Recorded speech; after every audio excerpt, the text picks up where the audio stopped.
What's up, y'all? It's Chef Lex back with another video. And today we are making cheesesteak egg rolls. And I'm using a 4-cheese blend from Kroger that was Kobe Jack, mozzarella, cheddar, and American cheese. And I got my ribeye from my local farmer's market. And that pack was $4 for about 6 pieces of thinly sliced ribeyes. And it was about a pound. It was a little bit shy of a pound. Then I have diced up in the back, yellow onion, green bell peppers, red bell peppers, and 2 cloves of garlic mince. I'm like, y'all probably like, who puts garlic in their cheesesteak? I do. Okay, the more flavor, the better, y'all. Then I got that butter for when I start to cook up them veggies. So stay tuned. All right, y'all. So y'all know I'm the queen. All right, y'all. So now that my meat is cut up, I'm going to season it with some McCormick Himalayan pink salt, garlic, black pepper blend. I got some seasonal. I got a sprinkle of Morton salt and some black pepper, and that's it. I always do like a garlic-based seasoning for my cheesesteaks, and not too much, nothing too crazy. You can do salt and pepper if that's all you want, but that's what I do. So once you get all your seasonings on that meat, make sure you rub it in real good and let it sit for about 5 minutes. Now we're going to go over to our pan, drop about 2 tablespoons of butter and a few drops of oil too to help that cook up. And just a pro tip, I always put a few pinches of salt when I'm sauteing onions and garlic and peppers to get that excess moisture up out of them. So I'm going to saute these up for it took me about 10 minutes to be honest. I did cut up a lot, but I love veggies and stuff like that in my cheesesteaks and anything. So I went a little crazy. All right, y'all, so this is my onions and peppers. About 10 minutes in, I really let them just sit there on some medium-low heat and cook up for real. So don't rush this because you don't want no crunchy peppers and onions and stuff in there. So just do not rush this process. So I'm going to push these to the side and I'm going to start cooking my steak. All right, y'all, so I'm going to push these peppers to the side and add in that steak. And I'm not going to touch my steak until I start to see some browning on the other side of that meat. So I let it set for about 2 minutes. Then I went over there and started agitating it and flipping around. This is my meat about 2 minutes in and without me agitating it at all. So it kind of formed like a crust and like a nest almost because the meat kind of combined, which is fine because I'm going to break it all up in just a second. And then I'm going to add my cheese.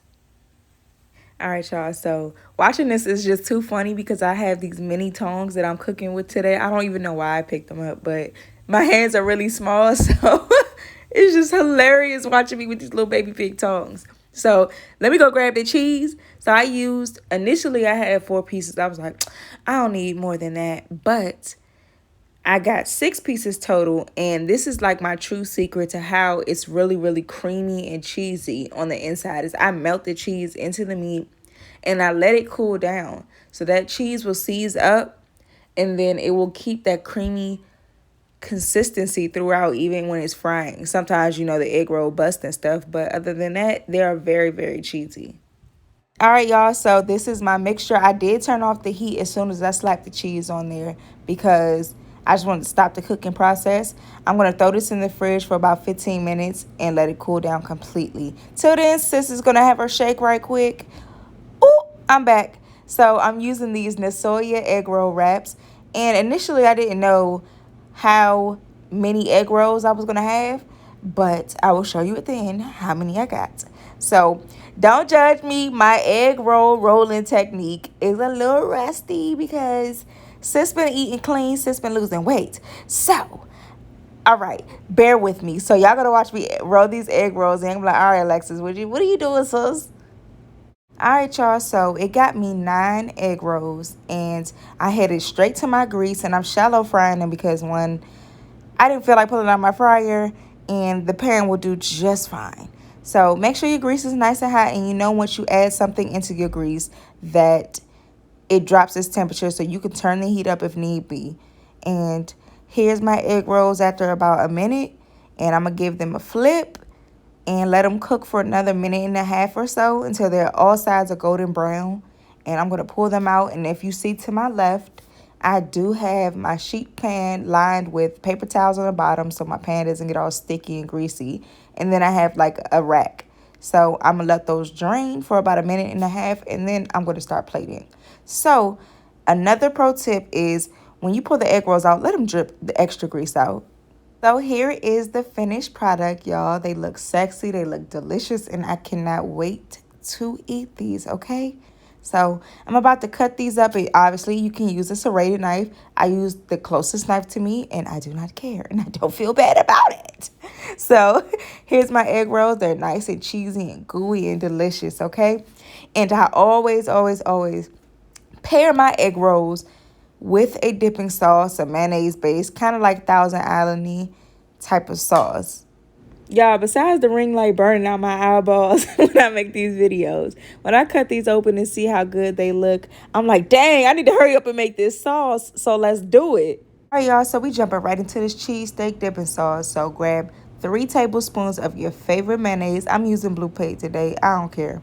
They all taste the same to me. So we're going to get some Worcestershire sauce. I used about a 1/4 teaspoon of Worcestershire. If you're like, I don't have measuring spoons, Lex, what you talking about? Just add a few drops up in there. So after that, we're going to put some Dijon mustard in the bowl. I absolutely adore Dijon mustard. Y'all, I just love it. So I put about a teaspoon in there, and it just gives it a good tang to me. So that's why I always put it in a lot of my sauces. Next, we're going to follow up with some ketchup. I put about 3 tablespoons of ketchup as well.